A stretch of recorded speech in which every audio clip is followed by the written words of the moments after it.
जब मैं अपनी कॉलेज लाइफ में था और जब मैं अपनी कॉलेज लाइफ में फाइनल ईयर के फाइनल सेमेस्टर पे था, तो दोस्तों आपको पता होगा कि जब भी आप किसी कॉलेज में पढ़ते हैं, आप किसी टेक्निकल डिग्री लेने के लिए चाहे आईटीआई, डिप्लोमा, बीटेक जो भी आप करते हैं, तो जब भी आप किसी कॉलेज में पढ़ते हैं, तो जब भी आपका फाइनल सेमेस्टर और फाइनल ईयर में जब भी आप होते हैं, तो वहाँ पर अक्सर प्लेसमेंट हुआ करता है। यानी कि बहुत सारी कंपनियाँ जो आपके कॉलेज में आती हैं और आपको एक अपॉर्चुनिटी देती है आपको इंटरव्यू में बैठने का और जॉब लेने का। तो मेरी भी कॉलेज में भी दोस्तों प्लेसमेंट हुआ। मैं वहाँ पर गया, इंटरव्यू दिया और वहाँ पर 2-3-4 क्वेश्चन मेरे से बेसिक चीज़ें पूछी गई और मैं वहाँ पर सिलेक्शन हो गया। यानी कि मैं वहाँ पर अपॉर्चुनिटी मिली मेरे को इंटरव्यू में बैठने का, मैं बैठा और मैं उस चीज़ में पार्टिसिपेट किया और मेरा वहाँ पर सिलेक्शन हो गया। अब मुझे मौका मिल गया फिर कोई नई जॉब करने का। फिर दोस्तों जब मैं वहाँ पर जॉब करने गया, तो मुझे वो जॉब कुछ ख़ास नहीं लगी। मैंने वहाँ पर 2-3 महीने काम किया और 2-3 महीने काम करने के बाद मुझे ये थोड़ा रियलाइज़ हो गया कि हाँ, मैं सही जगह पर नहीं हूँ और ये कंपनी मेरे लिए सही नहीं है। तो मैं उस कंपनी को छोड़ कर के मैं किसी दूसरी कंपनी में चला गया। फिर मैं दूसरी कंपनी में जब गया, तो वहाँ पे भी मेरा कुछ बेसिक चीज़ें ही, मेरे 4-5 क्वेश्चन ऐसे बेसिक चीज़ें पूछा गया और मेरा भी वहाँ पर जो है सिलेक्शन हो गया। और जब भी आप किसी कंपनी में आप जाते हैं जॉब करने, आप एज़ अ फ्रेशर या फिर इंटर्नशिप करने, तो वहाँ पर आपका जो इंटरव्यू होता है, वहाँ तो कुछ खास नहीं होता है। बेसिक चीज़ें आपसे पूछी जाती है, फिर जैसे पूछ ले कि आप इससे पहले कहीं काम किए, आपका किसी और काम का पहले का एक्सपीरियंस है या फिर आप फ्रेशर हैं, आपसे बस ये कुछ पूछा जाता है और थोड़ा रिलेटेड आपके डिपार्टमेंट से कुछ 2-4 क्वेश्चन पूछ लिए जाते हैं। इससे आप दे देते हैं तो आप वहाँ पर सिलेक्शन हो जाता है। अगर वहाँ पर मैन पावर की ज़रूरत है, तो आपको आपका इंटरव्यू उतना अच्छा भी नहीं जाएगा, तो भी आपका जो है सिलेक्शन हो जाता है। तो मेरा भी कुछ बेसिक चीज़ें 2-4 क्वेश्चन हुआ, मेरा वहाँ पर जो है सिलेक्शन हो गया।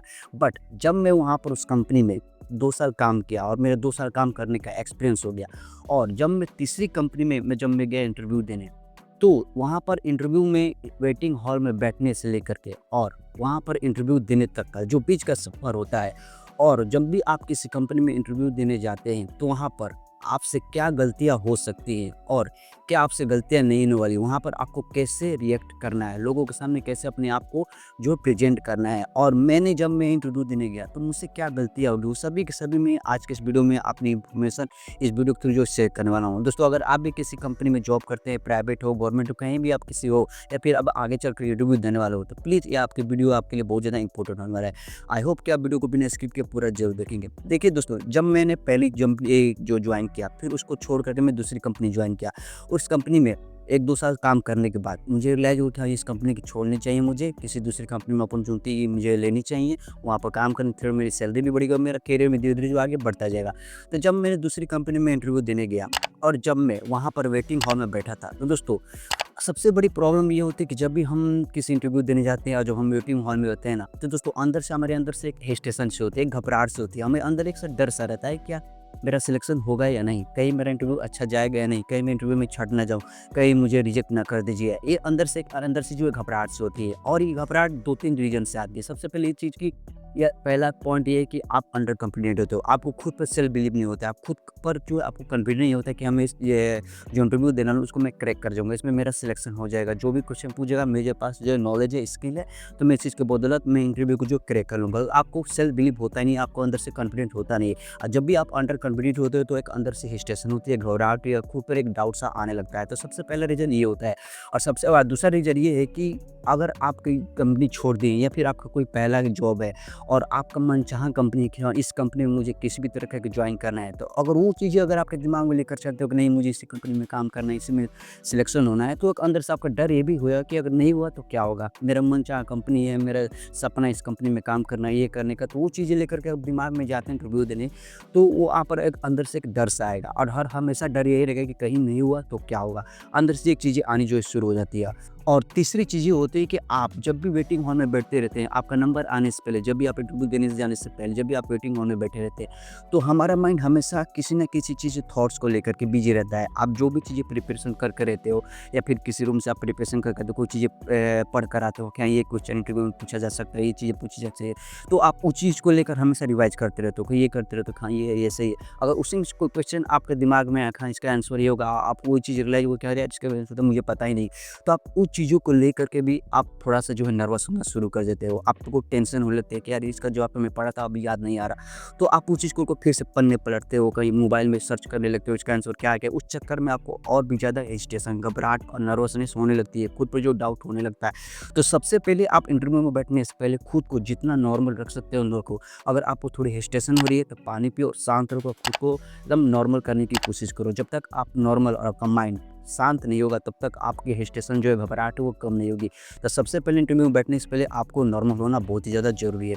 अब बात कर लेते हैं जब आप इंटरव्यू देने के पास जाओ, जहाँ पर जो इंटरव्यूअर है या फिर मैनेजर उस कंपनी का जो भी इंटरव्यू ले रहा है, उसके सामने आप जब भी बैठो, तो सबसे पहले आपको कॉन्फिडेंट होना बहुत ज़्यादा ज़रूरी है। जब आप किसी इंटरव्यूअर के सामने बैठते हो, तो आप एकदम आपका पोस्चर जो बॉडी एकदम स्ट्रेट होना चाहिए, एकदम सीधा होना चाहिए। उसको फील करा दो कि हाँ, मैं I am a confident person, मैं कॉन्फिडेंट हूँ और मैं इस चीज़ के लिए रेडी हूँ, I am ready for this, मैं इंटरव्यू देने के लिए मैं रेडी हूँ। आप मेरे से क्वेश्चन पूछना जो शुरू कीजिए। जब भी वो क्वेश्चन पूछना शुरू करे, तो आप उसको जितना कॉन्फिडेंटली जवाब दे सकते हो जवाब दो। क्योंकि अगर इंटरव्यूअर आपसे कोई क्वेश्चन कर रहा है और आप हकलाकर, रुक-रुक कर या फिर इधर-उधर देखकर, सोच-सोच कर अगर आप जवाब देते, तो उसको डाउट हो जाता है कि या तो बंदा ये फेक एक्सप्रेस दिखा रहा है, या तो फिर इसको नॉलेज नहीं है, या तो फिर इसको पता नहीं है, बस ऐसे ही इंटरव्यू देने चला है। तो उस उसको जो रियलाइज़ हो जाती है। बट अगर आप कोई क्वेश्चन पूछ रहे हो, फिर आई कॉन्टैक्ट करके कॉन्फिडेंटली खड़ा होकर उसकी आँखों से आँखें मिला करके अगर उसका कॉन्फिडेंटली जवाब दे रहे हो, तो उसको पता हो तो क्या बंदे के पास नॉलेज है, इसने काम किया, अच्छे से प्रैक्टिकली नॉलेज है और थ्योरेटिकल दोनों नॉलेज है इसके पास। मैं जो भी क्वेश्चन पूछूँ, उसका कॉन्फिडेंटली जवाब देते। इससे क्या होता है कि वो आपसे कम क्वेश्चन ही पूछेगा। अगर आप कोई क्वेश्चन फँस रहे हो, उसका जवाब नहीं दे पा रहे हो, 2-3-4 में अगर फँस गए, तो वहाँ पर भी आपको रोक देगा। बट अगर आप अच्छे से जवाब दे रहे हो, तो आपका भी इंटरव्यू वो 4-5, 6-7 लेगा क्वेश्चन। अगर आपने उसका 70% भी हो गया, परफॉर्मेंस हो गया, तो आपको सिलेक्ट कर लेगा। उसके परफॉर्मेंस से, आपके बिहेवियर से, आप किस तरह से बैठते हो, आप किस तरह से बात करते हो, आप कॉन्फिडेंट हो कि नहीं हो, कि अंडर कॉन्फिडेंट हो, उससे वो भाप लेता है। उसके अकॉर्डिंग ही वो आपको जज कर लेता है कि हाँ, इस बंदे के पास नॉलेज है कि नहीं, इसको सिलेक्ट करना चाहिए नहीं। कि ये तो सबसे बड़ी प्रॉब्लम है कि आप जब इंटरव्यू के सामने बैठो, तो आप जितना कॉन्फिडेंट हो सकते हो, कॉन्फिडेंट हो। क्योंकि हर इंसान को एक कॉन्फिडेंट बंदा पसंद है। क्योंकि जब आप कॉन्फिडेंट होते हो, तो आपको खुद पर जो विश्वास होता है, सेल्फ बिलीव होता है। और जब आप अंडर कॉन्फिडेंट होते हो, तो कहीं न कहीं जब आप खुद के अंदर आप से अंडर कॉन्फिडेंट हो, खुद पर बिलीव नहीं है, खुद पर आप डाउट करते हो, तो सामने वालों को कैसे मोटिवेट होगे? आप सामने वालों को कैसे दिखाओगे कि हाँ, मैं इस कंपनी के लिए एलिजिबल हूँ, मैं इस कंपनी के लिए कुछ अच्छा कर सकता हूँ।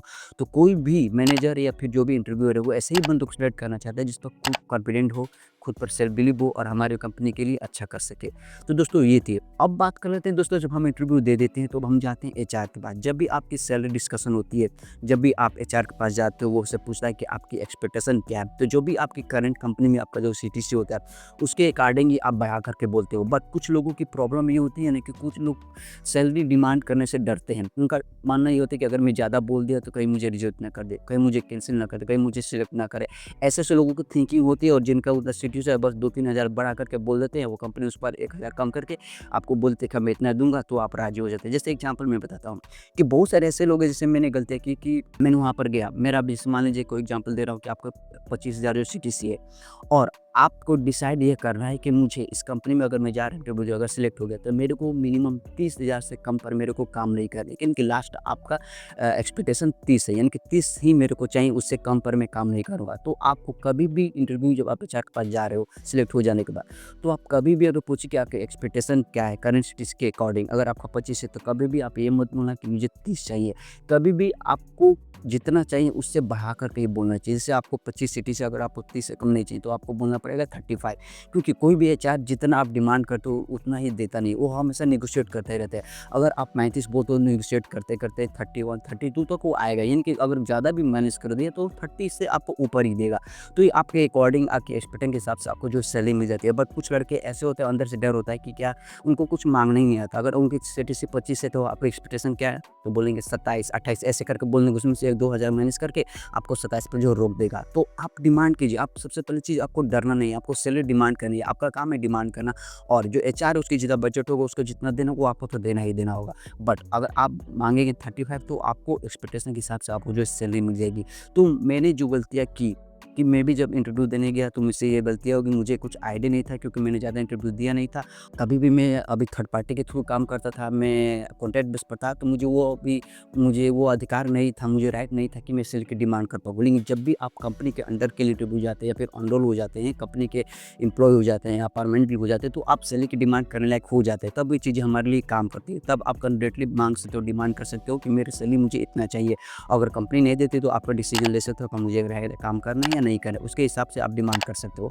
बट अगर आप कॉन्ट्रैक्ट बेस पे हो, तो जितनी कंपनियाँ आपको रखी हैं कि मुझे इतना ही देने, तो आप वहाँ पर डिमांड नहीं कर सकते, क्योंकि आप as a fresher, as a contract base पर आप काम करने जाने वाले हो। तो ये चीज़ हमें देखने को मिलती है। और सबसे बड़ा लास्ट और तीसरी चीज़, कि अगर आप किसी कारणवश जो पिछली कंपनी में काम कर रहे हैं, अगर उस कंपनी को, जॉब को आप छोड़ दिए हैं, और उस कंपनी को छोड़े हुए 1 या 2 महीने हो गए, तो जब भी आप किसी और कंपनी में इंटरव्यू देने जा रहे हो जब भी आपका सिलेक्शन हो जाए और एचआर के पास जाओ या फिर इंटरव्यू मैनेजर के पास भी जाओ, तो अभी पूछेगा कि आप कहाँ काम करो, तो आप करंट कंपनी जहाँ पर अभी छोड़ चुके हो उसका ही नाम इस कंपनी में काम करूँ, आपका एक्सपीरियंस क्या है उसके हिसाब से बता दीजिए, आपका सिलेक्शन हो गया।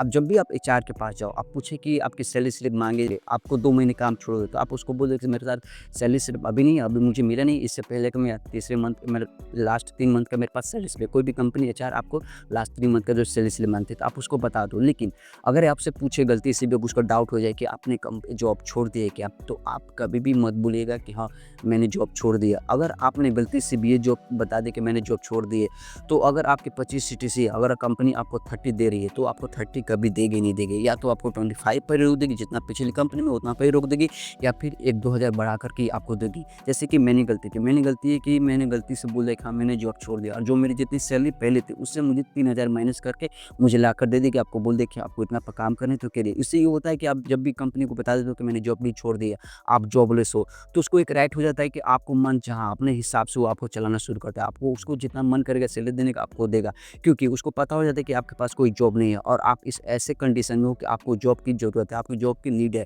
तो मैं जितना दूँगा वो बंदा आएगा, क्योंकि उसको कैसे भी करके एक जॉब पाना है। तो आप उस चीज़ के लिए जो रेडी हो जाते हो, और यही जो एचआर होती है चीज़ का जो फ़ायदा उठाते थे। जब भी आप कोई कंपनी छोड़ दी और 1-2 महीना हो गया, तो जब भी किसी दूसरी कंपनी में इंटरव्यू देने जाते हो, आपका सिलेक्शन भी हो जाता है, जब भी एचआर से बात करो, जब भी पूछे कि आप जॉब छोड़ चुके हो, तो कभी भी आप हाँ मत बोलिएगा। बोलिए कि नहीं सर मेरा अभी कंटिन्यू चल रहा है, मैं लीव लेकर आया हूँ, ऐसे आपको भी बहाना बना कर बोलो। बट आपको कभी भी ये नहीं कहना है कि मैंने कंपनी में जॉब छोड़ दी, क्योंकि आप एक बार बोल दिए तो आपको सिलेक्शन तो होगा, वो तो ले लेगा, बट वो जितना चाहेगा सैलरी देना आपको उतना ही देगा। आप अपने हिसाब से डिमांड तो करेंगे बट आपको उतना देगा नहीं। तो दोस्तों मैंने इंटरव्यू देने के बीच वेटिंग हॉल से लेकर के मैनेजर तक, इंटरव्यू देने से लेकर के एचआर से, सैलरी के डिमांड से लेकर के, मैंने जितनी भी सारी गलतियाँ की, जो मैंने फ़ील किया, वो सभी के सभी इस वीडियो के थ्रू मैंने अपना एक्सपीरियंस आप लोगों के सामने शेयर कर दिया। आई होप कि मुझे उम्मीद है कि आपको वीडियो बहुत ज़्यादा पसंद आया होगा, और मैंने जितनी भी सारी बातें बोली वो भी 100% आपको समझ में आने के साथ-साथ आपको ये भी फ़ील होगा कि हाँ, मैं जो बातें बताई हूँ वो आपको समझ में आने के साथ-साथ ये बातें भी सच होती है, और ऐसे घटनाएँ लोगों के साथ जो है घटती है, और ये 100% जो रियलिटी है। अगर वीडियो पसंद है वीडियो को लाइक कीजिए, और अगर मेरे चैनल पर पहली बार है, अगर आप भी मेरे लाइफ के एक्सपीरियंस के साथ जुड़ना चाहते हैं, तो प्लीज़ मेरे चैनल को सब्सक्राइब कीजिए, साथ में बेल आइकन को प्रेस कर दीजिए। तो दोस्तों मिलते हैं अपनी लाइफ के एक नए और एक्सपीरियंस वाले वीडियो के साथ, तब तक दोस्तों सी यू सून।